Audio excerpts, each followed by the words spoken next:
Hi, this is the 3-Minute Trading Coach. I'm Brett Steenbarger, and today we have a new topic: how to keep an open mind in your trading. And for this video, I'm going to do something a little bit different and talk specifically about a trade I just placed this morning as an illustration of the importance of keeping an open mind in our trading.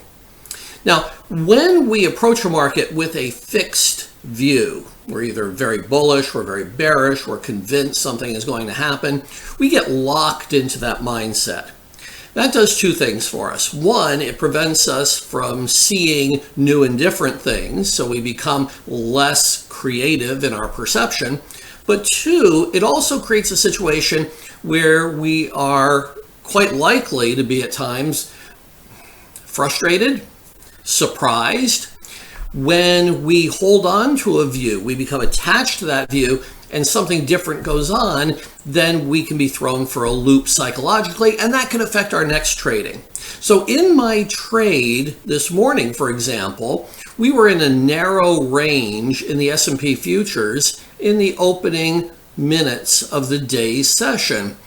And we had gone up in the overnight, and it looked like we could pause and go further higher.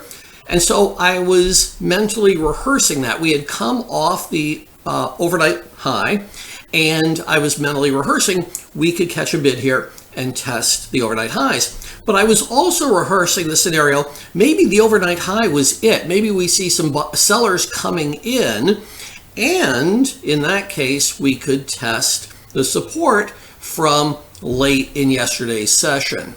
So I'm mentally rehearsing both scenarios as the market is trading in this narrow range. I'm watching the buyers and the sellers, both with the NYSE tick and the other tick measures that I mentioned on the blog, such as the tick for the NASDAQ stocks, the tick for the Russell 2000 stocks. I'm watching how many buyers and sellers are in there.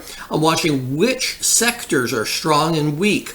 Are we seeing sectors getting stronger, getting weaker? Many times when the overall market's in a range, individual sectors will lead the way on a move out. So I want to see what is moving first, and that may give me a tell about the direction of the overall market. So I'm watching the sectors, I'm watching the upticks, downticks to get an idea what's strong, what's weak, and I'm mentally rehearsing we could go up here, we could go down here.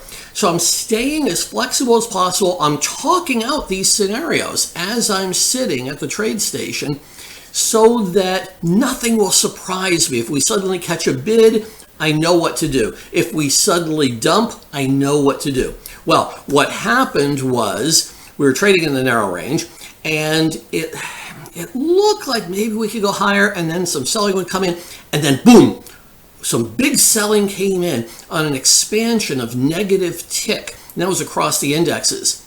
And I immediately said to myself, that's fresh flows coming in, fresh selling pressure in the market. If that's real selling pressure, we should not go back up to the previous range. So I waited for the first little uptick, sold my position, went short the ES futures, and boom, boom, boom. Sure enough, that was a fresh flow. And I made 7-8 points on that particular move down. The point, however, was that the move and the action was relatively stress-free because nothing really could surprise me. I wasn't too locked into any view. I was waiting until it showed its hand, then I acted. That's a good example of how keeping open-minded also keeps us sane in our trading and helps us trade at our best. This has been the 3-Minute Trading Coach. Thanks a lot for listening.